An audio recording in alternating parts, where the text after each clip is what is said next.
वो देर रात घर लौटा। गाड़ी पोर्च में खड़ी करता वो थकान से चूर घर के अंदर की तरफ बढ़ा था। जेब से चाबी निकालकर उसने घर का मेन दरवाज़ा खोला और घर के अंदर दाखिल हो गया। गाड़ी की चाबियां टेबल पर रखते लॉन्च में ही बैठा था कि तभी उसकी नज़र किचन की जलती लाइट पर पड़ी थी। हल्की लाइट देखकर उसके मन में संदेह हुआ, शायद कोई नौकरानी लाइट जलती छोड़कर चली गई है। किचन का दरवाज़ा भी हल्का सा खुला हुआ था। उसे नौकरानियों की इस गैर जिम्मेदार हरकत पर गुस्सा आया था। उसने अपना महाता मसला, क्योंकि थकान की वजह से सर भी भारी भारी हो रहा था। अभी वो उठकर किचन की तरफ जाता कि लाइट और दरवाज़ा बंद कर दे। अचानक ही उसे किसी के सिसकने की आवाज़ आई थी। उसने कान लगाकर सुनने की कोशिश की कि आवाज़ कहाँ से आ रही है, तो उसने महसूस किया कि ये सिसकियाँ तो किचन से आ रही थीं। वो हैरत से किचन की तरफ बढ़ा। किचन के अंदर दाखिल होते ही उसकी निगाह पत्थर हो गई थी जब सामने ही निगहत को किचन के कोने में बचा हुआ खाना खाते देखा, जो थैली में भिखारियों के लिए बांध कर रखा जाता था। निगहत, उसने हैरत से पूछा, ये तुम क्या कर रही हो? सुहेल की आवाज़ पर निगहत ने सर उठाया। सामने खड़े सुहेल खान को देखते ही उसकी सांस अटक गई। सुहेल, प्लीज़ आंटी जी को मत बताइएगा, भूख से चक्कर आ रहे थे, बस इसीलिए। वो रोते रोते उसके सामने हाथ जोड़ती उसे पत्थर कर गई।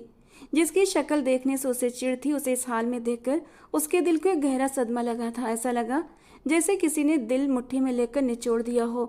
वो एक कदम चलता उसके सामने आकर बैठा तो निगहत ने डर के मारे अपनी आंखें बंद कर ली थीं। उसे लगा ये समझकर कि वो उसे मारेगा, जबकि उसकी बंद आंखें देखकर सुहेल का दिल मुट्ठी में बंद हुआ था। वो धीरे से बोला, तुम ये क्यों खा रही हो? उसकी आवाज़ में हैरत थी। भूख लगी थी। वो सर झुकाते बोली।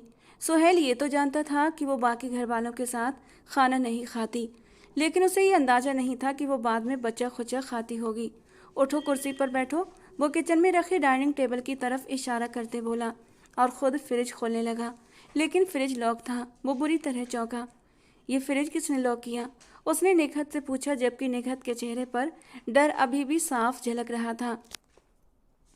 वो कुछ भी नहीं बोली। मैं तुमसे पूछ रहा हूँ निगहत, ये फ्रिज किसने बंद किया? वो जी आंटी जी ने। वो दीवार का सहारा लेते उठते बोली। मम्मा ऐसा क्यों करेंगी निगहत? ये तुम क्या बकवास कर रही हो?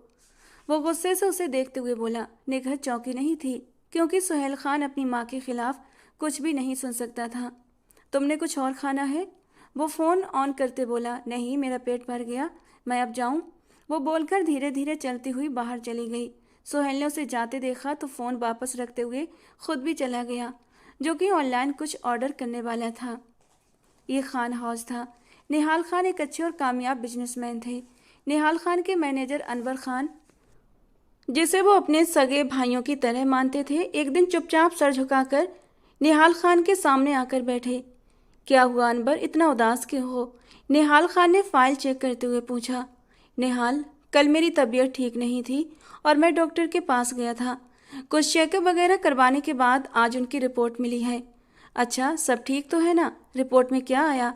निहाल खान सरसरी सा पूछने लगे कि अनवर खान की आंखों में आंसू आ गए थे। काश कि सब कुछ ठीक होता। रिपोर्ट अच्छी नहीं आई है। मुझे लास्ट स्टेज ब्लड कैंसर है।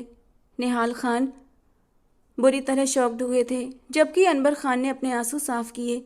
मुझे अपने मरने का कोई गम नहीं निहाल, लेकिन मैं अपनी पोती का क्या करूं? अनवर खान की बहू और बेटे की अचानक हादसाती मौत की वजह से वो अपनी 5 साल की पोती निगहत के साथ रहते थे। कहने को तो अनवर की एक फैमिली थी, लेकिन उन्हें पता था कि कोई भी उनकी इस पोती को पसंद नहीं करता था। उनके जाते ही सब उससे मुंह मोड़ लेंगे, उसे किसी एनजीओ या फिर अनाथ आश्रम में दे देंगे, और यही गम उन्हें खाया जा रहा था।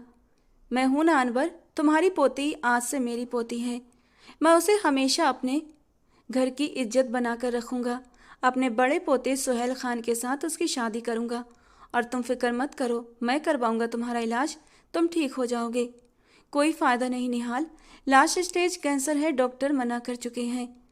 लेकिन उनके दिल को सुकून था कि उनका दोस्त निहाल खान उनकी पोती को अपने सीने से लगा कर रखेगा, और उन्होंने जब अपने घर में इस बात को छेड़ा तो घर में किसी को ऐतराज नहीं था, बल्कि सब खुश थे कि इस बला से उनकी जान छूटेगी।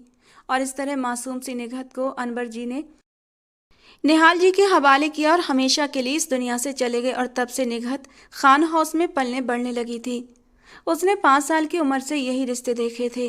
वो निहाल खान को दादाजी कहती थी, लेकिन दादाजी के अलावा घर में उसे कोई प्यार नहीं करता था। ये अनचाहा बोझ था जो उस घर पर निहाल खान की वजह से आ गया। निहाल साहब का बेटा आरिफ तो अपने बाप के फैसले से खुश था, लेकिन निहाल साहब की बहू समरीन को ये बात बिल्कुल पसंद नहीं आई थी। और जब उन्होंने उस बच्ची को रखने से इनकार किया तो निहाल साहब ने साफ कह दिया कि तुम ये घर छोड़कर अपनी माँ के घर जा सकती हो, लेकिन निगहत कहीं नहीं जाएगी। और फिर वहीं से समरीन के दिल में निगहत के लिए नफरत पनपने लगी थी। निहाल खान के खुद के 3 बच्चे थे, एक बेटा 2 बेटियां। बेटियां दोनों विदेश में सेटल थीं। उनका बड़ा बेटा आरिफ खान, जिसकी शादी उसकी पसंद की लड़की समरीन के साथ हुई थी। उनके 2 बेटे थे, एक तो सुहेल खान जो अब अपने पापा के साथ उनका बिजनेस संभाल रहा था, दूसरा था आदिल खान जो अभी यूनिवर्सिटी के आखिरी सेमेस्टर में था। निखत 14 साल से ये नफरत खामोशी से सह रही थी और अब तो वो 19 साल की हो चुकी थी। इस घर में सिर्फ निहाल जी ही उसके हमदर्द थे, लेकिन किस्मत की करनी ऐसी हुई कि उनका भी 2 साल पहले इंतकाल हो गया था। मरने से पहले निखत और सुहेल की मंगनी तय कर गए थे। तब से ही समरीन ने उसके साथ और भी बुरा सलूक करना शुरू कर दिया था। गुड मॉर्निंग, सुहेल नाश्ते की टेबल पर आते हुए बोलते हुए बैठ गया। गुड मॉर्निंग, आरिफ साहब और समरीन बेगम ने एक साथ जवाब दिया। मम्मा, कल रात फ्रिज क्यों लॉक था? कुछ खाने का मूड था बट फ्रिज ही बंद था। वो जूस का गिलास होठों से लगाते हुए बोला। आरिफ साहब ने उन्हें सख्त नज़रों से देखा। दरअसल बेटा, रात को ना चूहे आते हैं किचन में, इसीलिए बस सावधानी के लिए लॉक कर दिया था। लेकिन मम्मा, फ्रिज तो बंद होता है, तो चूहे कैसे घुसेंगे फ्रिज में? वो हल्के फुल्के अंदाज में बोला। अरे बेटा, अगर किसी ने अच्छे से फ्रिज बंद न किया तो, और फिर चूहों के अलावा बिल्ली भी आ जाती है। तुमने देखा है ना, किचन की खिड़की एक तरफ से हल्की सी टूटी हुई है, बस वहीं से आ जाती है। बस इसीलिए लॉक लगाया था। लेकिन अगर तुम कहते हो तो आगे से नहीं लगाऊंगी। तुम्हें जो चीज़ चाहिए खा लेना मेरे बच्चे। जी मम्मा, वो मुस्कुराते हुए बोला। आरिफ साहब ने अफसोस से अपनी बेगम समरीन को देखते हुए सर ना में हिलाया। निगहत किचन में खड़ी नाश्ते के बर्तन धो रही थी कि पीछे आवाज आने पर एकदम डर कर पीछे घूमी। सामने खड़े वजूद को देखते डर से उसका अंग अंग कांपने लगा था। कांप क्यों रही हो? खा थोड़ी जाऊंगा तुम्हें। ये सुहेल का छोटा भाई आदिल खान था। अपनी माँ के नक्शे कदम पर चलता था। निगहत को तंग करना, उसे मारना, उसे तकलीफ देना, जैसे जैसे उसकी माँ कहती वो करता था। लेकिन पिछले 2 साल से उसके ख्याल निगहत के लिए बदल गए थे। वो उसकी इज्जत करने लगा था जब उसने सुना कि उसके दादाजी निगहत और उसके भाई सुहेल का रिश्ता कर गए हैं। लेकिन अभी भी वो उससे वैसे ही डरती थी। फिर इससे कोल्ड पानी की बोतल निकालते हुए वो बोला, जबकि निगहत पलटते कांपते हाथों से दोबारा से बर्तन धोने लगी थी। अच्छा, ये भी वॉश कर देना। आदिल ने उसके सामने एक प्लेट रखी। अचानक उसके करीब आने पर वो डरकर पीछे दीवार के साथ लग गई। आदिल ने माथे पर बल डाले घूर कर उसे देखा। अपने और मेरे बीच का फासला देखो। फिर भी डर गई। वो निगहत से काफ़ी फासले पर खड़ा था। प्लेट भी उसने काफ़ी दूरी पर रखी थी। मैं अचानक आवाज़ पर डर गई थी। मैं अच्छी तरह जानता हूँ कि तुम क्यों डरती हो, लेकिन अब डरना छोड़ दो, क्योंकि 2 साल पहले तुम्हारी किस्मत बदल गई थी। मेरे खिलौने से तुम मेरी भाभी की सम्मानित पद पर पहुँच गई हो। उसके अंदाज में अच्छी खासी नरमी भरी हुई थी। आदिल चला गया था। न जाने दादाजी ने क्या सोचकर इस लड़की का रिश्ता मेरे भाई के साथ तय कर दिया। उसकी ऊंची बड़बड़ाहट सुनते निगहत की आंखें भीग गई थीं। वो कमजोर और बेबस लड़की आंसू बहाने के अलावा कुछ नहीं कर सकती थी। इस घर में उसका साथ देने वाला कोई नहीं था। इस घर के अलावा अगर उसके पास रहने को कोई और जगह होती तो वो फौरन वहां चली जाती, लेकिन वो तो बचपन से ही बदनसीब ठहरी थी। कहाँ मर गई हो मनहूस? तुम्हारी माँ तो इस दुनिया से चली गई, तुम्हें मेरे सर पर छोड़ गई। समरीन ऊंची आवाज में चिल्ला रही थी। जी आंटी जी, वो अपने दुपट्टे से हाथ पोंछते बोली। उसकी सांस फूल रही थी, मतलब कि वो भाग कर आई थी। कहाँ मर गई थी कामचोर लड़की? समरीन उसे गर्दन के पीछे हिस्से से पकड़ते बोली। वो मैं पोछा लगा रही थी। बहानेबाजी बंद करो। सारा दिन अपने कमरे में घुसी रहती हो कामचोर लड़की। वो उसकी गर्दन को जोर से दबाते हुए बोली। निगहत के आंसू बहने लगे। ड्रामा बंद करो मनहूस लड़की। वो उसके चेहरे पर थप्पड़ मारते हुए बोली। मुझे माफ़ कर दें आंटी जी, वो नहीं जानती थी कि उसने क्या गलत किया है जिसकी उसे सजा मिल रही है, लेकिन वो माफ़ी मांगने लगी। ये जाले नजर आ रहे हैं ना, इनको उतारो। एक मनहूस वजूद मेरे घर में है, कोई दूसरी मनहूसियत नहीं चाहिए। वो गुस्से से कहती उसे जोर से झटकते चली गई। झटका लगने से वो नीचे गिर पड़ी और वहीं बैठकर रोने लगी। उसे देखने की जरूरत ही नहीं थी, क्योंकि समरीन बेगम ने बालकनी के जिस हिस्से की तरफ इशारा किया था उसने वो कल ही साफ किया था। इस घर में कोई नौकरानी नहीं थी। समरीन बेगम सारा काम निखत से ही करवाती थीं। सीढ़ियों पर खड़े आदिल को पहली बार उस पर तरस आया। खान हाउस कई गज पर फैला हुआ था। मेन हॉल में दो तरफ सीढ़ियां बनी हुई थीं। दाएं तरफ की सीढ़ियां कमरों की तरफ जाती, बाएं तरफ की सीढ़ियां बालकनी और छत की तरफ। वो शायद छत पर जा रहा था। वो छत पर जाने का इरादा छोड़ते हुए उसकी तरफ बढ़ा। रोने से अच्छा है अच्छे से काम कर लिया करो। वो उससे थोड़ा फासले पर खड़ा होते हुए बोला। मैंने कल ही साफ किया था। वो हिचकियां लेते मुश्किल से बोली। मम्मा का दिमाग खराब नहीं जो वो बेकार में तुम्हें डांटेंगी। जरूर गंदगी देखी होगी तभी उन्होंने तुम्हें डांटा होगा। मम्मा बहुत सफाई पसंद है, उन्हें जरा सी भी गंदगी पसंद नहीं है। बचपन में तो मैं भी उनसे मार खा लिया करता था गंदगी करने पर, फिर वो तुम्हें क्यों छोड़ेंगी। जबकि निघत आंसू साफ करने लगी। इस घर में कोई उसकी बात का यकीन नहीं करता था। आंसू साफ करते वो मुश्किल से उठी और चलने लगी। 2 कदम चलते ही उसे जोरदार चक्कर आए तो गिरने लगी, लेकिन रेलिंग को पकड़ते खुद को बचा लिया। आदिल ने उसे देखा और धीरे से बड़बड़ाया। मम्मा सही कहती हैं, 1 नंबर की ड्रामेबाज है ये लड़की। वो बड़बड़ाते हुए बालकनी में जाकर खड़ा हो गया। निघत उसे नज़रअंदाज करती आगे बढ़ गई। कुछ देर खड़े होने के बाद वो पलटा। अचानक उसकी नज़र बाईं तरफ उठी, जहाँ थोड़ी देर पहले समरीन जी ने इशारा किया था। वहाँ तो सच में कोई जाला नहीं था। वो चौंक उठा। उसने पूरी बालकनी में इस बार अच्छे से नज़र घुमाई। किसी भी हिस्से में कोई जाला नहीं था। वो उलझ गया। यहाँ तो कोई जाला नहीं है। जाला तो दूर की बात, दीवारें भी एकदम साफ चमकती हुई थीं। धूल का कोई भी अंश नहीं था। फिर भी मम्मा ने ऐसा क्यों किया? हो सकता है उन्हें गलतफहमी हुई हो, वो खुद से बोला था। रात के खाने पर सब इकट्ठा थे। आज यूनिवर्सिटी क्यों नहीं गए? सुहेल ने आदिल से पूछा। बस भाई, मूड नहीं था। आप बताएं, ऑफिस कैसा रहा? सब ठीक है। तुम जल्दी से अपनी पढ़ाई पूरी करो, फिर मेरे काम में हाथ बटाओ। जरूर भाई। जबकि आरिफ साहब एक दूसरे की बातें सुनते मुस्कुरा रहे थे। समरीन, ये निघत कहाँ है? आरिफ साहब की बात सुनते समरीन बेगम के मुस्कुराते हाव भाव अचानक गायब हुए थे। आदिल अपनी माँ को ही देख रहा था। न जाने क्यों उसे यूं महसूस हुआ कि जैसे जो कुछ उसे बताया जाता रहा था वो गलत था। यहाँ कोई ड्रामेबाज नहीं था, लेकिन कोई जालिम जरूर था। और वो कौन हो सकता है, ये उसका दिल मान नहीं रहा था। किचन में खारी होगी खड़ी खड़ी। निघत सुनते जख्मी सा मुस्कुराई थी। उसे खाने की इजाज़त होती तभी तो वो खाती। कई साल पहले उसने समरीन के मना करने के बावजूद किचन में खाना खा लिया था, और जब ये बात उन्हें पता चली तो उन्होंने निघत को इस कदर मारा कि उस दिन के बाद से वो हमेशा बचा खाना ही खाती थी। कभी पेट भर जाता तो कभी यूं ही सो जाया करती थी। निघत, निघत बच्चे बाहर आओ। आरिफ साहब ने आवाज़ लगाई। बाहर क्यों बुला रहे हैं उसे? समरीन बेगम के चेहरे पर साफ नफरत और गुस्सा थी।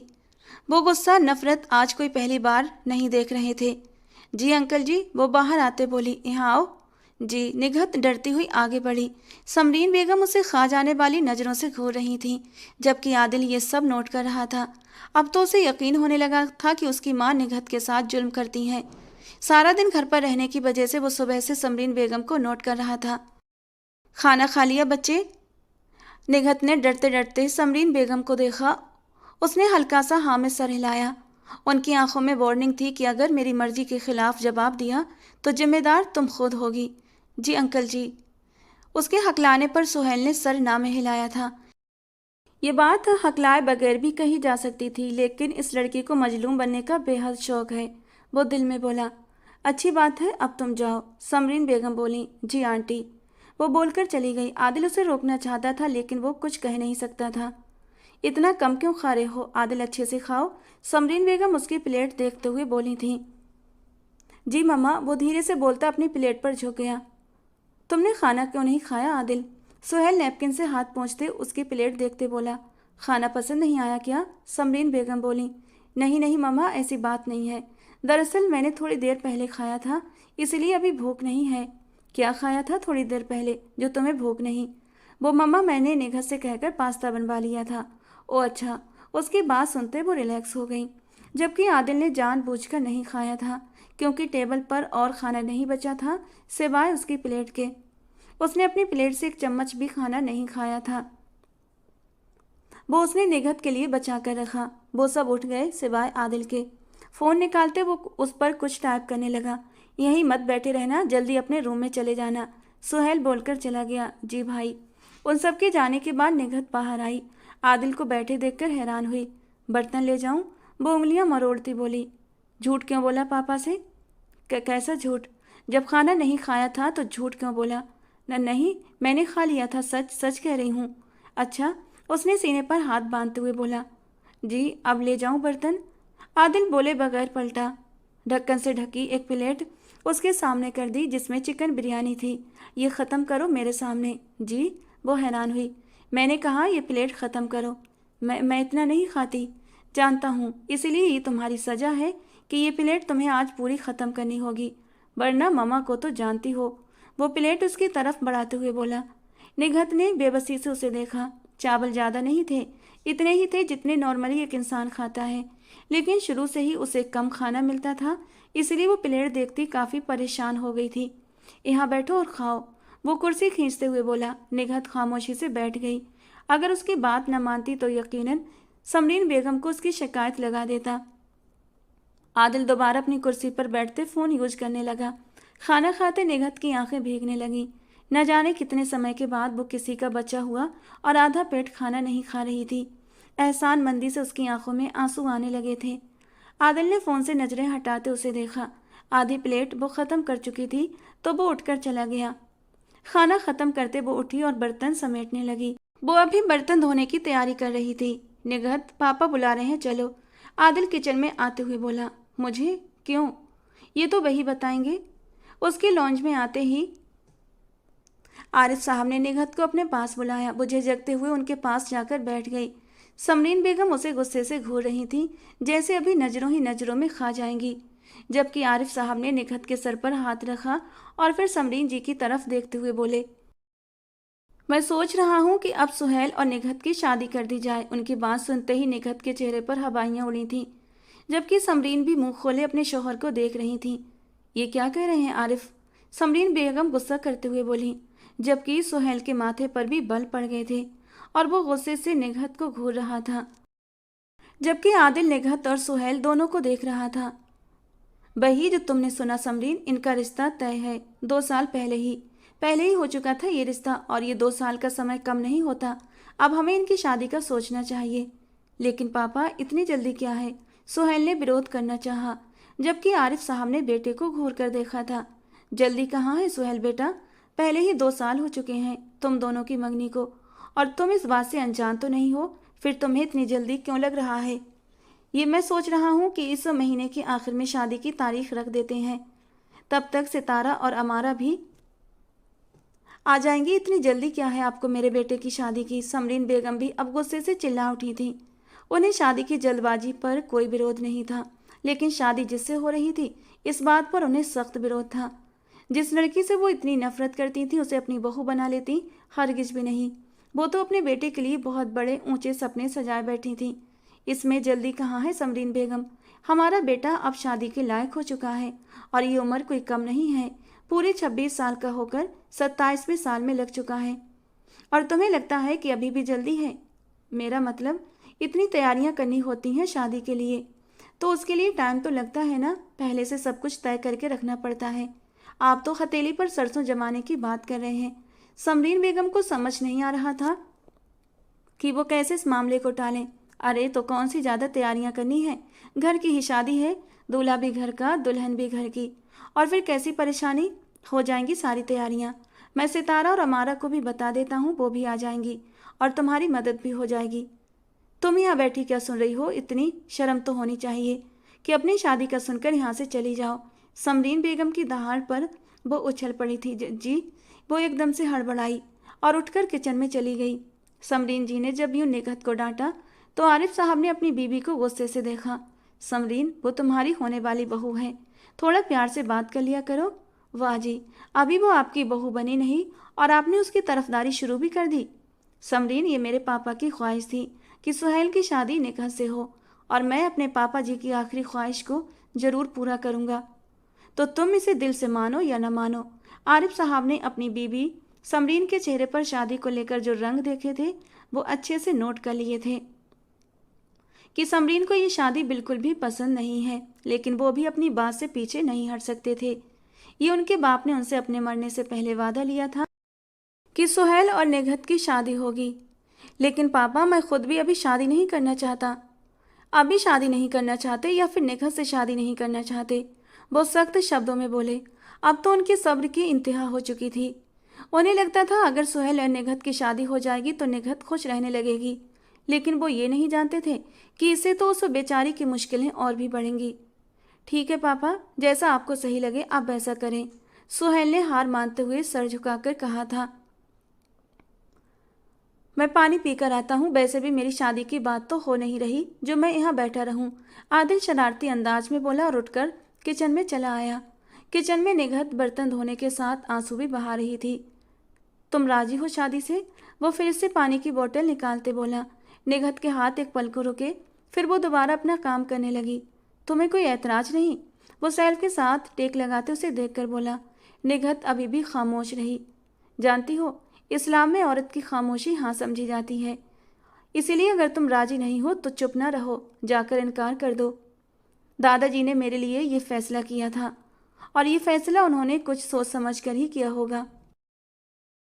वो कुछ पल रुककर बहुत ही धीमी आवाज में बोली थी। उसकी बात पर आदिल ने सहमति में सर हिलाया। हाँ, मुझे भी यही लगता है। अभी तो तुम ममा की कुछ नहीं लगती, इसीलिए वो तुम पर हाथ उठा देती हैं। जब तुम उनकी बहू बन जाओगी तो शायद वो तुम्हें इज्जत देने लगे, और अगर इज्जत ना भी दें तो वो तुम पर हाथ नहीं उठाएंगी और ना ही खाना बंद करेंगी। वो बोतल का ढक्कन बंद करते हुए बोला, जबकि निगहत ने हैरानी से उसे देखा। मतलब वो सब जानता था। बर्तन धोकर वो अपने कमरे में चली आई थी। आंसू लगातार बह रहे थे। ये किस मोड़ पर आकर खड़ी हो गई थी। वो बुरी तरह परेशान थी। शादी से मना भी नहीं कर सकती थी और शादी के लिए हाँ भी नहीं करना चाहती थी। मना करने की सूरत में अंकल जी को क्या जवाब देती और हाँ करने की सूरत में समरीन बेगम के जुल्म सहने के लिए पूरी जिंदगी इसी घर में रहना पड़ता। ये सोच कर ही उसे रोना आ रहा था। ऊपर से सुहेल का ठंडा अंदाज उसे और भी डरा रहा था।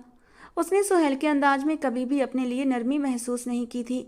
आदिल फिर भी पिछले 2 साल से उसके साथ नरम रवैया रखता था, लेकिन वो सिर्फ दोस्ती की हद तक। उसके दिल में ना तो सुहेल के लिए कुछ था और ना ही आदिल के लिए। वो बस यहाँ अपने दिन जैसे तैसे काट कर इस घर से जाना चाहती थी। उसने तो सोचा था एक ना एक दिन अंकल जी उसकी शादी कर ही देंगे और फिर वो इस घर से चली जाएगी। शायद इतनी जिल्लतें, इतनी तकलीफें उठाने के बाद उसकी किस्मत में एक प्यारा सा हमसफ़र लिखा होगा तो उसके आगे की ज़िंदगी ज़रूर आसान हो जाएगी।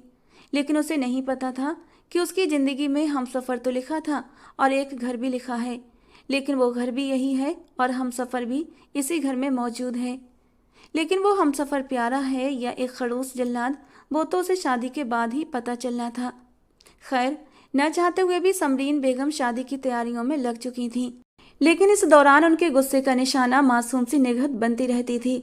अब तो वो पहले से भी ज़्यादा उसे डांटने, डपटने और मारने लगी थीं, जबकि निगहत उनका सामना कम से कम ही करती थी। सारे काम जल्दी जल्दी ख़त्म करके वो अपने कमरे में बंद हो जाती थी। जैसे तैसे करके शादी का दिन भी आ गया था और समरीन बेगम के न चाहने के बावजूद भी वो सुहेल की दुल्हन बन गई थी। सुहेल का पूरा कमरा फूलों से सजाया गया था, जो यकीनन आदिल नहीं किया होगा, क्योंकि किसी और को तो इतनी खुशी नहीं थी जो उसके कमरे को इस तरह सजाता। एक आदिल ही था जो शादी में बढ़ चढ़कर पूरी खुशी से हिस्सा ले रहा था। लाल रंग के लहंगे में और हैवी ज्वेलरी पहने वो बेड पर बैठी कांप रही थी। आरिफ साहब और आदिल को लगता था कि शादी के बाद सब सही हो जाएगा, लेकिन निगहत का दिल कहता था कुछ भी ठीक नहीं होगा, बल्कि सब कुछ और भी खराब हो जाएगा। कुछ देर के बाद दरवाज़ा खुलने की आवाज़ आई। सुहेल सुनहरी शेरवानी पहने कमरे में दाखिल हुआ। एक नागवार नज़र निगहत पर डालते वो शेरवानी उतारते सोफे पर फेंकते वॉशरूम में चला गया। सुहेल की बेरुखी उसके डर को सच साबित कर चुकी थी। वॉशरूम के बंद दरवाजे को देखते उसके आंसू गालों पर आ गए थे। आंसू साफ करते वो उठी और ड्रेसिंग टेबल के सामने जाकर खड़ी हो गई। वो धीरे धीरे अपनी चूड़ियां उतारने लगी, फिर एक एक करते अपनी ज्वेलरी भी उतारने लगी। इतने में सुहेल बाहर निकल आया। वो अब आरामदायक सूट पहने हुए था। सुहेल को देखते उसके हाथ एक पल के लिए रुक गए। वो एक नज़र निघत को देखते बेड की तरफ बढ़ गया। निघत अपने आंसू रोकती दोबारा अपने काम करने लगी थी।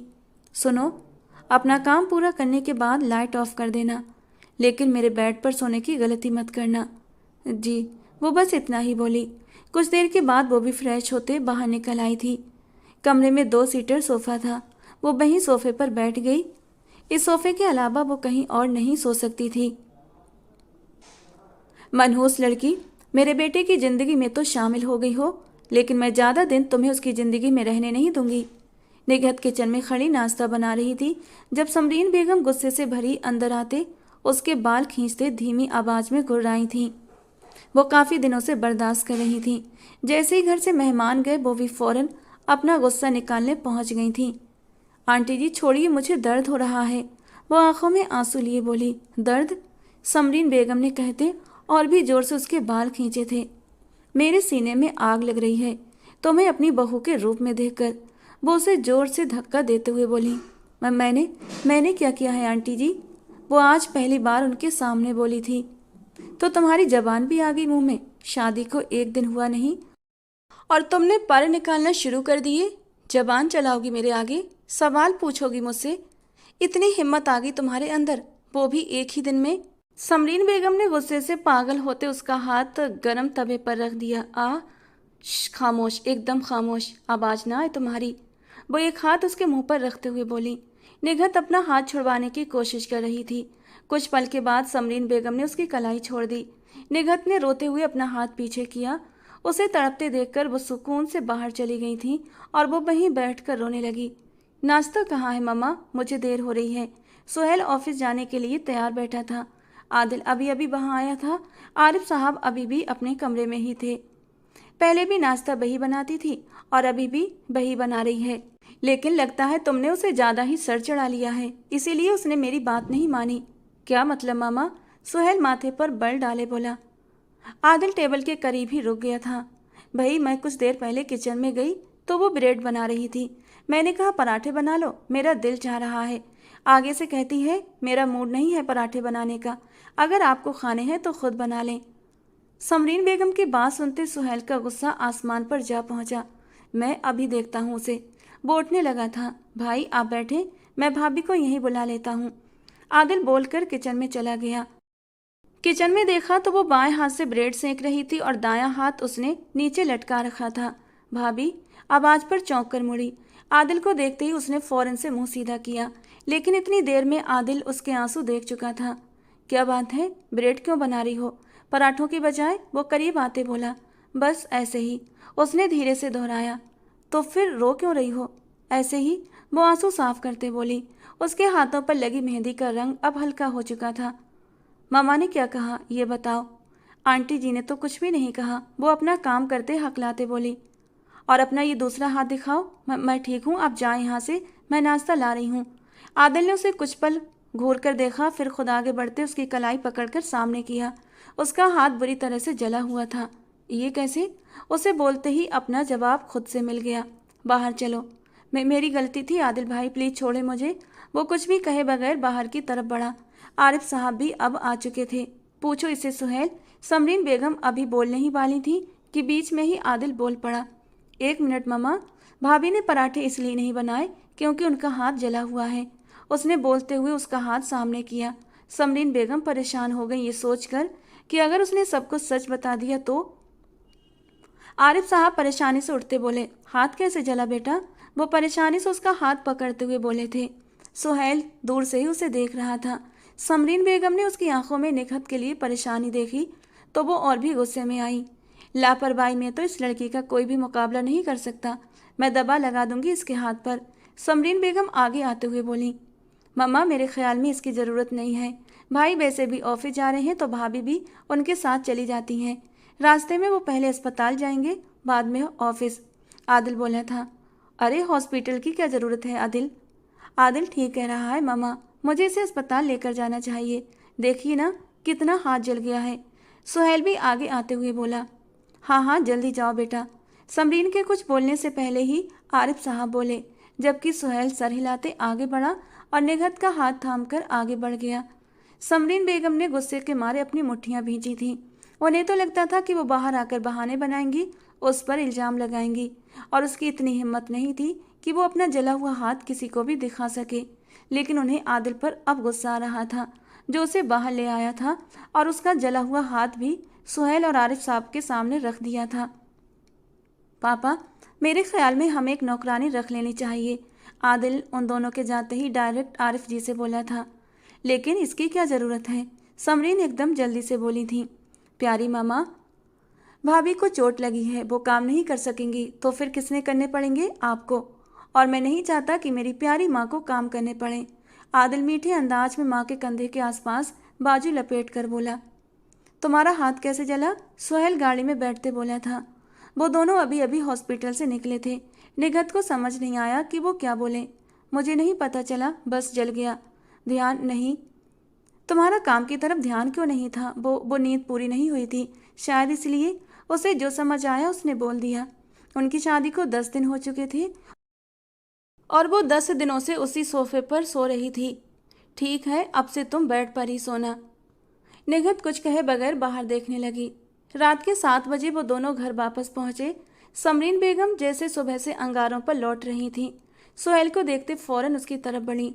तुम ठीक हो सुहेल? जी मामा, मैं तो ठीक हूँ, मुझे क्या होना है? वो उन्हें अपने साथ लगाते अंदर ले आया, जबकि निगहत खामोशी से किचन में चली गई थी। वो ऑफिस में भी चुप ही रही थी, कोई बात नहीं बोली थी, ना ही उसने और ना ही सुहेल बोला था। वो तुमने सुबह नाश्ता नहीं किया था ना, इसलिए मैं फिक्रमंद हो रही थी। ऑफिस जाकर कुछ खा लिया था मैंने। इस लड़की ने यकीनन बहुत तंग किया होगा ना तुम्हें। आगे के बाद कभी भी लेकर मत जाना इसे अपने साथ, तुम्हारा काम डिस्टर्ब होता होगा। अरे मामा जान, कुछ नहीं होता, और वैसे भी बहुत ही अच्छी लड़की है। मुझे यकीन है कि उन्होंने भाई को बिल्कुल भी डिस्टर्ब नहीं किया होगा ऑफिस में। आदिल अचानक लॉन्ज में आते उनकी बातें सुनते सुहेल के कुछ बोलने से पहले ही बोल पड़ा था। तुम चुप करो आदिल, मैं उस लड़की को अच्छे से जानती हूँ। वो आदिल को चुप करवाते बोली। समरीन बेगम से आदिल का निगहत की तरफदारी करना बिल्कुल भी बर्दाश्त नहीं हो रहा था। सुहेल भाई से पूछ ले मम्मा, मेरी बात थी सच होनी है। जी मम्मा, आदिल सही कह रहा है। निगहत ने बिल्कुल भी तंग नहीं किया था और मैं बिल्कुल भी डिस्टर्ब नहीं हुआ था। चलो, ये तो अच्छी बात है। वो उसके अलावा कह ही क्या सकती थीं। कुछ दिन सुकून से गुजरे। सुहेल भी उसका ख्याल रखने लगा था और समरीन बेगम ने भी उसे अब ज़्यादा तंग नहीं किया था। घर में नौकरानी आ जाने की वजह से उसका काम भी अब काफ़ी आसान हो गया था। वो पहले तो सुहेल के बदलने पर हैरान और परेशान थी, लेकिन अब धीरे धीरे उसका डर भी ख़त्म होने लगा था। अब उनकी शादी को लगभग 1 महीना होने वाला था, लेकिन दोनों के बीच दूरी अभी भी वैसी की वैसी थी। वो एक कोने पर सिमट कर सो जाती। हालांकि कभी कभी सुहेल का मन होता उसके करीब जाने का, लेकिन न जाने क्यों उसकी तरफ अपने कदम बढ़ा नहीं पा रहा था। हालांकि सुहेल के दिल में उसके लिए थोड़ी सी नरमी पैदा होने लगी थी।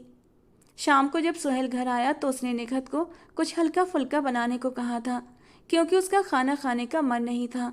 वो उसके लिए अंडा ब्रेड बनाने लगी, साथ ही एक तरफ चूल्हे पर चाय भी रख दी, जबकि सुहेल फ्रेश होने के बाद बाथरूम में चला गया था।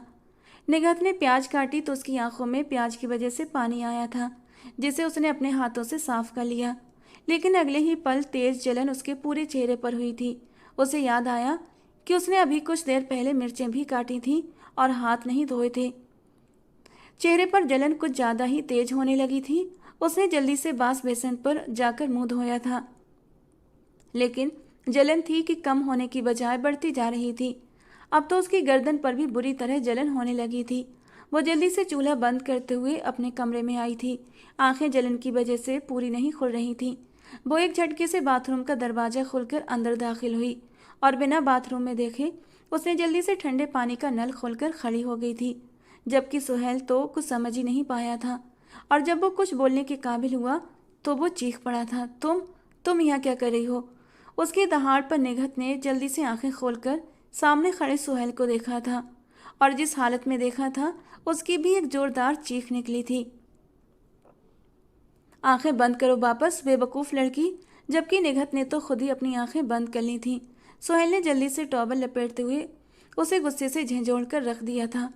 तुम्हें तो मैंने कुछ बनाने को भेजा था ना? फिर यहाँ बाथरूम में क्या कर रही हो? वो उसके बेहद करीब खड़ा उसे पूछ रहा था, जबकि ठंडे पानी ने उसकी जलन पर कुछ राहत दी थी। उसने जल्दी से आंखें खोली। वो सुहेल के बेहद करीब खड़ी थी।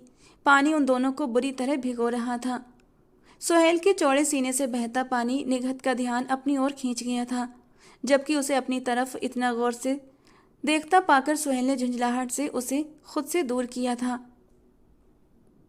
क्या कर रही हो? यहाँ वो फिर से बोला था। वो मेरी सारी स्किन मिर्ची से जलने लगी थी तो मैं ठंडे पानी की वजह से बाथरूम में, वो हकलाते हुए बोली, जबकि सुहेल ने अब अपना ध्यान दिया था। बाकी जलन की वजह से उसकी सफ़ेद चमड़ी लाल होने लगी थी और उसके चेहरे पर से होते हुए सुहेल की नज़र उसकी गर्दन और फिर गर्दन से होते उसके पूरे वजूद पर फिसल गई थी।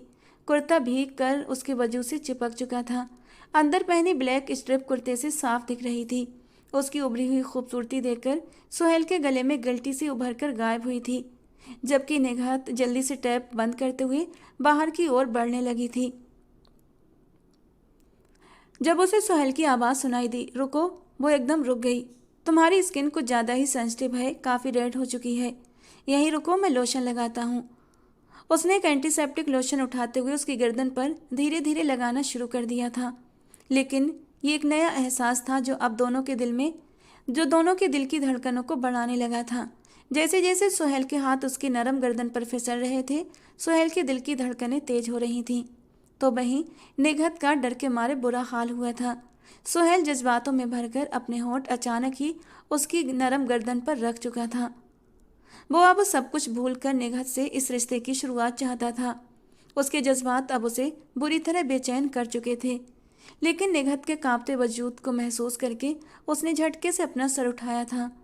क्या हुआ? डर क्यों रही हो इतना? कुछ नहीं। आप क्या कर रहे हैं? छोड़िए, मुझे जाना है। वो सुहेल की बाहों में फड़फड़ाई थी। तुम्हें मेरे जज्बातों की आँच महसूस नहीं हो रही? तुमसे दूर जाने की हालत में नहीं हूँ।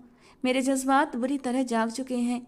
उसके नरम वजूद को अपने हाथों से वो महसूस करते हुए बोला, जबकि निघत डर के मारे उससे दूर हटी थी।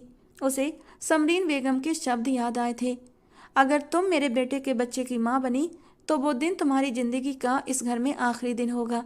तुम्हें पता है ना सुहेल मेरी कितनी मानता है? तलाक दिलवाकर इस घर से चलता कर दूंगी।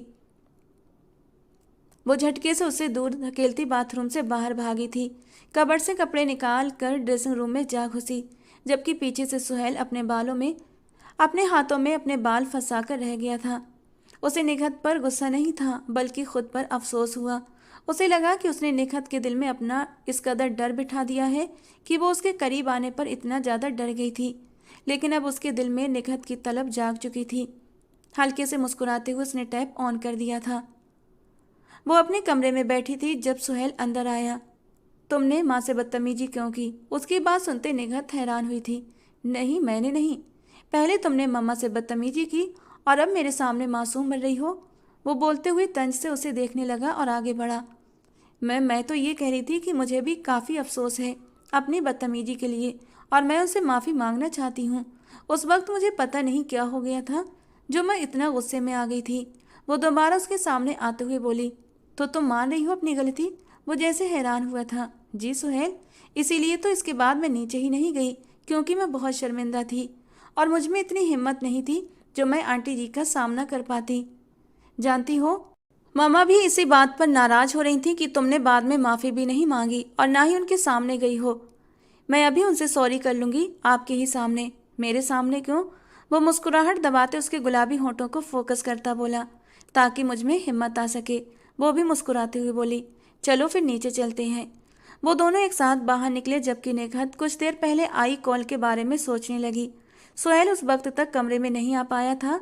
तब निघत को उनकी नई नौकरानी समीना की कॉल आई थी। बेटा, अभी मेरी बात ध्यान से सुनो।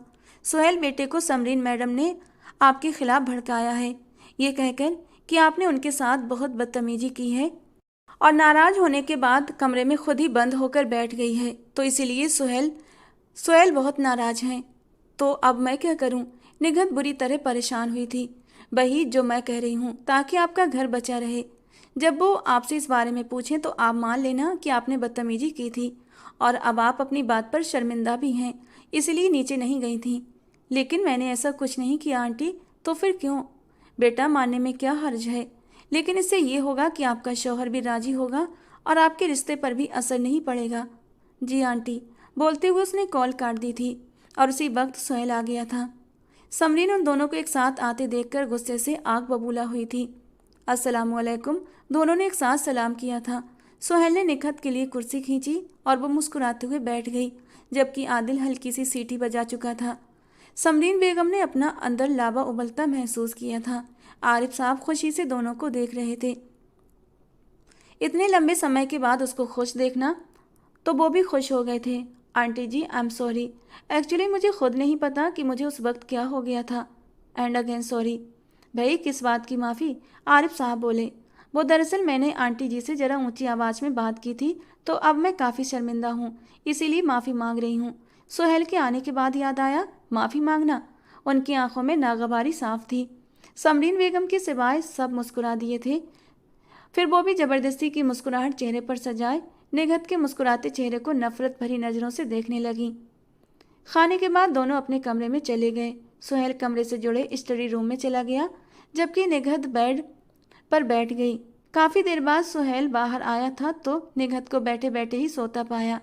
वो मुस्कुराते आगे बढ़ा और उसे सीधा करते उसे लिटाने लगा। अचानक उसकी नज़र निगहत के चेहरे पर ठहर गई। सफ़ेद रंगत जो अब हल्की हल्की गुलाबी हो रही थी, खूबसूरत तीखे नक्श, लंबी घनी मुड़ी हुई पलकें। यार, कब तक डरोगी मुझसे? अब तो सब्र नहीं होता। वो एक ठंडी आह भरकर रह गया था। फिर बड़ी ही सावधानी से उसके माथे पर होंठ रखते वो पीछे हटा और फिर मुस्कुराते हुए उसे कंबल उड़ाने लगा।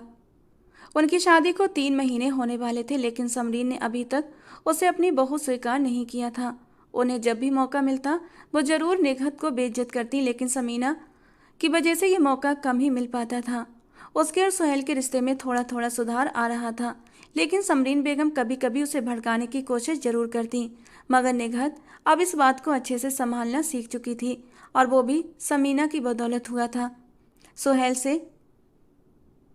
सुहेल से शादी होना उसके लिए अच्छा ही साबित हुआ था। पिछले 3 महीनों से वो खुश थी। सुहेल सोते हुए उसके करीब आ जाता, उसे अपनी बाहों के घेरे में ले लेता, तो वो अब डरती भी नहीं थी, बल्कि उसका दिल जोरों से धड़कता और उसे सुहेल की संगत में सुकून मिलता। लेकिन सुहेल ने अपने कदम अभी तक यहीं पर रोके हुए थे। वो पूरी तरह उसका डर निकालकर इस रिश्ते की शुरुआत चाहता था, लेकिन वो अभी ये नहीं जानती थी कि उसकी खुशियों की उम्र बहुत कम है। वो रात के खाने पर इकट्ठा थे। भाई और भाभी, मेरे पास आपके लिए एक सरप्राइज है, आदिल एकदम बोला था। ये क्या है? समरीन बेगम तुरंत बोली। पहले इन्हें देखने दें, फिर वो आपको भी बता देंगे। तब तक आप थोड़ा सस्पेंस तो पैदा होने दें। अंदर एक वाउचर था। ये क्या है? सुहेल उसे सवालिया नज़रों से देखते हुए बोला।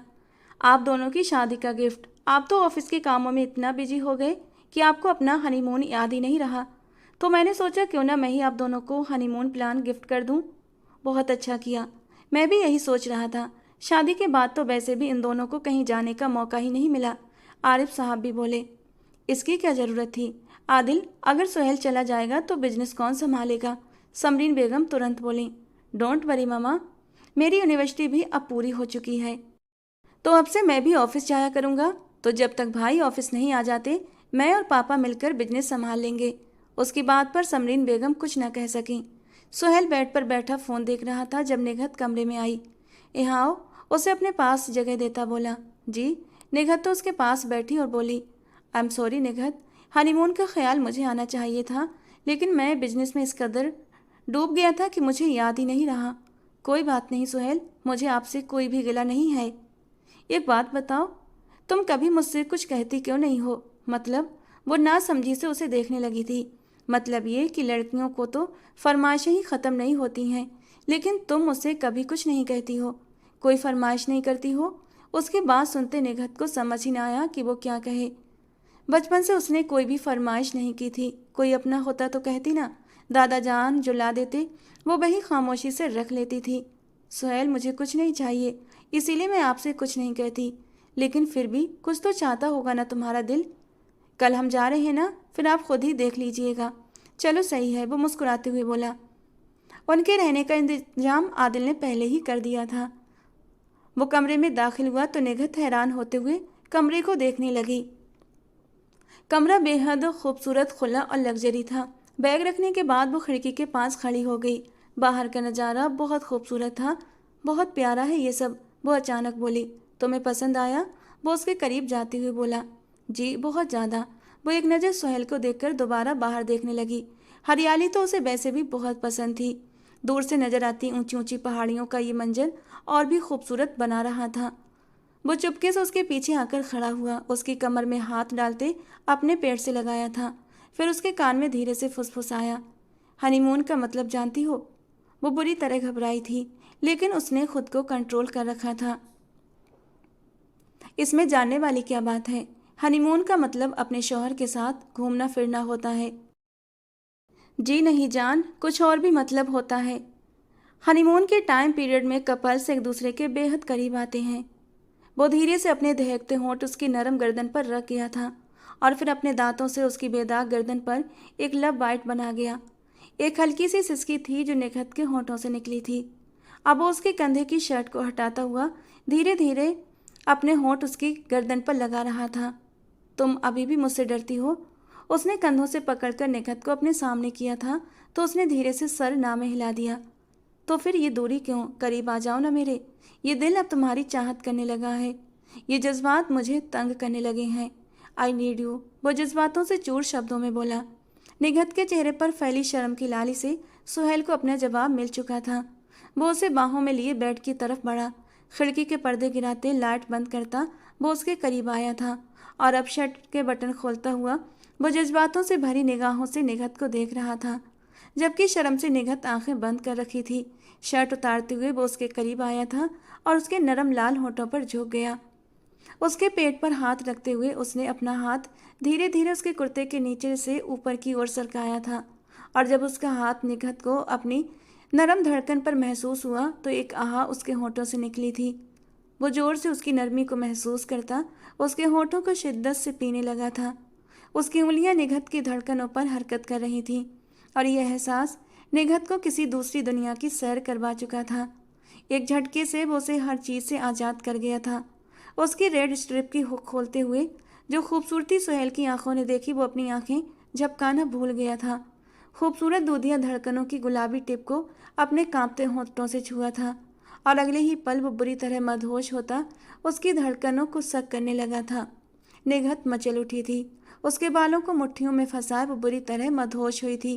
धड़कनों से होता हुआ वो उसके नरम पेट पर आया था और नरम पेट से होता हुआ वो जरा सा नीचे हुआ था और अब उसकी ये बेबाक हरकतें निघत को मचलने पर मजबूर कर रही थीं। वो बेडशीट मुट्ठी में दबाए अपने होंठ को चलते इन पलों को महसूस कर रही थी, जबकि सुहेल खुद को सुकून देता अब जरा सा ऊपर उठा था।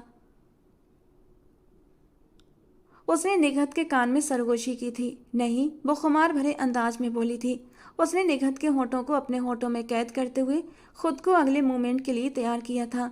वो निघत की नाजुकी को देखते हुए इतना तो समझ गया था कि वो उसकी शिद्दत को सहते हुए बेहाल होने वाली है।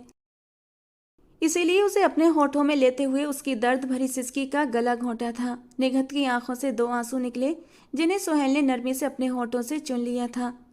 धीरे धीरे अब निघत को भी सुकून मिलने लगा था। वो हर दुख दर्द हर गम को भुलाए धीरे धीरे सुहेल की संगत में डूबती जा रही थी, जबकि वो दीवानों की तरह उसके नाजुक वजूद में डूबता चला गया था। कमरे में मदहोश सिसकियां और हल्की प्यार भरी सरगोशियां माहौल को रोमांटिक बनाने लगी थीं। काफ़ी देर बाद दोनों निढाल होकर एक दूसरे के साथ लेटे थे। चलो थोड़ी देर आराम कर लो, फिर हम घूमने चलेंगे, वो उसके कान में फुसफुसाया था। वो दिल खोलकर अपनी मैरिड लाइफ एंजॉय कर रही थी। पूरी रात उसकी सुहेल की मदहोश संगत में गुजरती, ये जाने बगैर कि इन खुशियों का वक्त बहुत कम है। एक हफ्ता घूमने फिरने के बाद वो दोनों अब वापस लौट आए थे। खान हाउस में काफ़ी हलचल सी थी। समरीन बेगम अंदर ही अंदर जल रही थीं। इस जलन में उन्हें अपने बेटे का मुस्कुराता चेहरा नजर नहीं आ रहा था। पहले हमने सारी पहाड़ी इलाके घूमे, फिर हमने शहर का अंदरूनी हिस्सा भी घूमा। हमने बहुत ज़्यादा एंजॉय किया। वो हंसते मुस्कुराते अपना प्लान बता रहा था। मेरा तो दिल ही नहीं चाह रहा था कि हम वापस आएं। वहाँ सब कुछ इतना प्यारा था। साथ साथ निघत भी आरिफ साहब को अपना सफ़र बता रही थी। उसके शब्दों की खनक आरिफ साहब को बहुत सुकून दे गई थी। वो जब भी समरीन बेगम का निघत के साथ बुरा रवैया देखती तो उन्हें काफ़ी दुख होता था, लेकिन अब वो निघत खोजती और यही उनके लिए काफ़ी था। चलो अब तुम दोनों जाकर आराम करो, खाने पर मिलते हैं, आरिफ साहब बोले थे। जी पापा, सुहेल बोलते हुए उठा और निघत के साथ आगे बढ़ गया।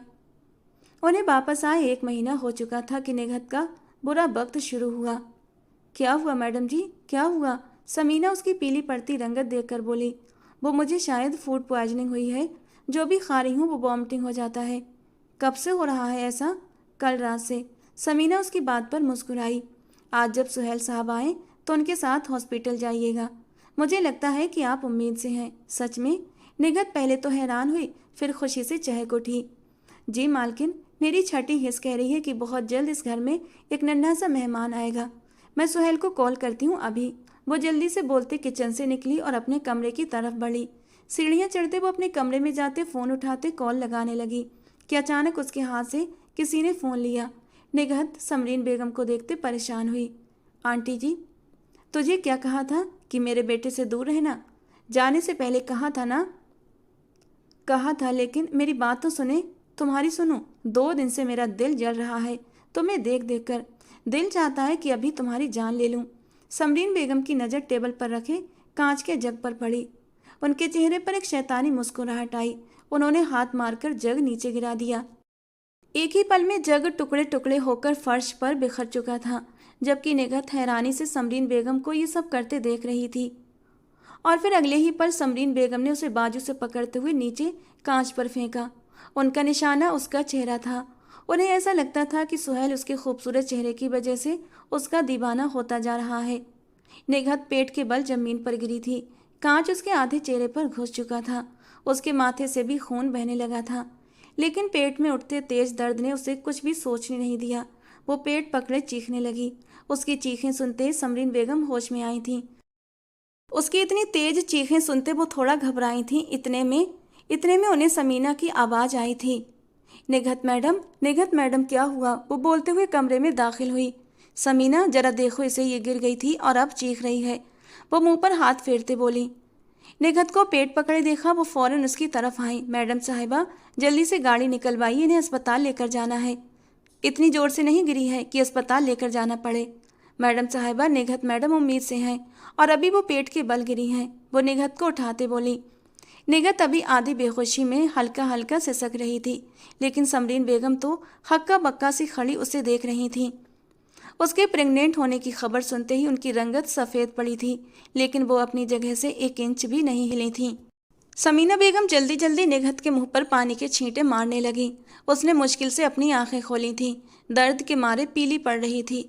निघत बेटा उठो, तुम्हें अस्पताल लेकर जाना पड़ेगा, नहीं तो अनर्थ हो जाएगा। वो उसे सहारा देकर जल्दी से बाहर लेकर आई थी। ड्राइवर को उन्होंने जल्दी से बुलाया। ड्राइवर और समीना बेगम उसे लेकर अस्पताल पहुंचे थे।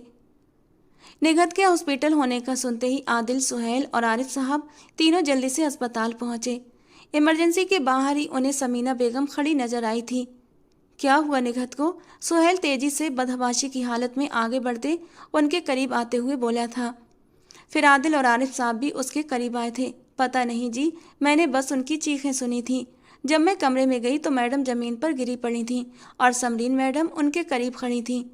आदिल ने समरीन का नाम सुनकर आंखें बंद कर लीं कि वो समझ गया था निघत कैसे गिरी थी। ज़्यादा तो नहीं लगी ना उसे? आदिल जल्दी से बोला। पता नहीं साहब, ये तो डॉक्टर ही बताएंगे। कुछ देर के बाद डॉक्टर बाहर निकला। डॉक्टर साहब, मेरी बीबी कैसी है? वो ठीक तो है ना?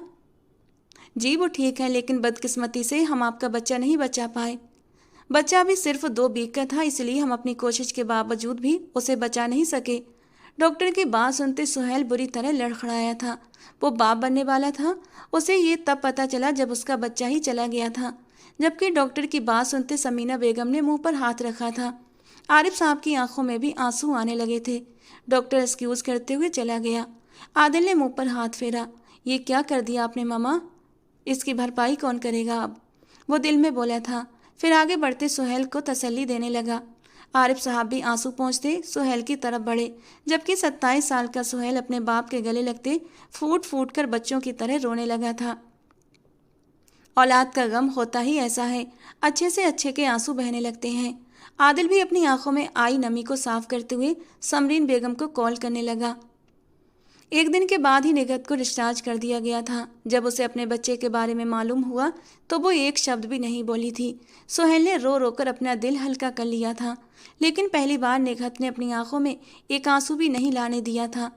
समीना ने काफ़ी कोशिश की थी कि निगहत अपने इतने बड़े गम पर आंसू बहाए, लेकिन वो तो ऐसी हो गई थी जैसे एक बेजान लाश हो। घर आते ही उसका सामना समरीन बेगम से हुआ था। वो खामोश नज़रों से उन्हें देखने लगी। वो सब लॉन्ज में बैठे थे। ममा, निगहत कैसे गिरी थी? आप थी ना उस वक्त कमरे में मौजूद? सुहेल बोला। सुहेल के साथ निगहत बैठी थी। उसके साथ वाले सोफे पर आदिल और आरिफ साहब बैठे थे। सिंगल सोफे पर समरीन बेगम बैठी थी। तुम भी जानते हो ना सुहेल, ये बहुत लापरवाह है।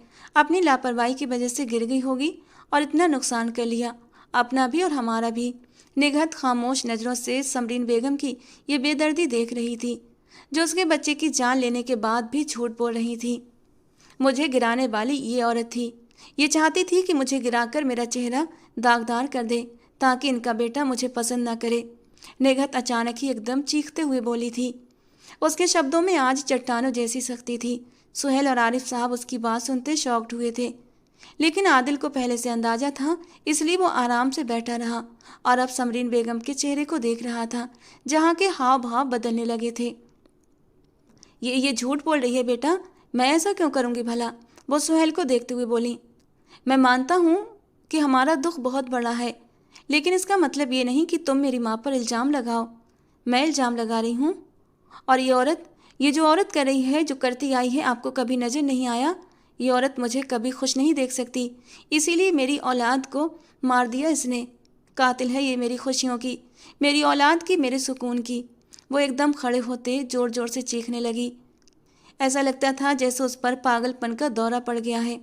उसके आंसू तेजी से बहने लगे। समरीन बेगम को समझ न आया कि वो क्या बोलें।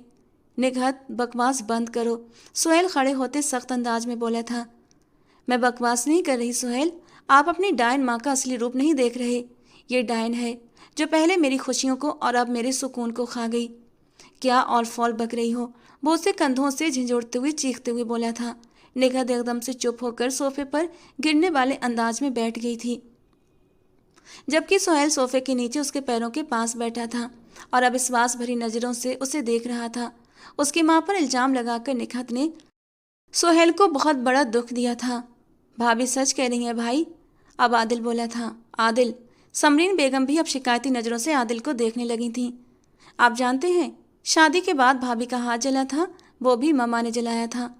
भाभी ने आज तक कभी मम्मा से बदतमीजी तो दूर की बात, पलटकर जवाब तक नहीं दिया। मम्मा उसे बिला वजह मारती थीं, वो मार खाती थी। मम्मा उसे भूखा रखती, वो खामोशी से भूखे ही सो जाती थी। मम्मा ने उसे हमेशा डरा धमका कर रखा, वो हमेशा डर कर रही। मामा ने कई बार शादी के बाद भाभी को मारना चाहा, लेकिन समीना आंटी की वजह से मुमकिन नहीं हो पाया। आप दोनों के हनीमून से वापसी पर माँ ने सीढ़ियों पर तेल फैलाया था, जिसे समीना आंटी ने साफ़ किया था। मैंने खुद समीना आंटी को वो तेल साफ़ करते हुए देखा था।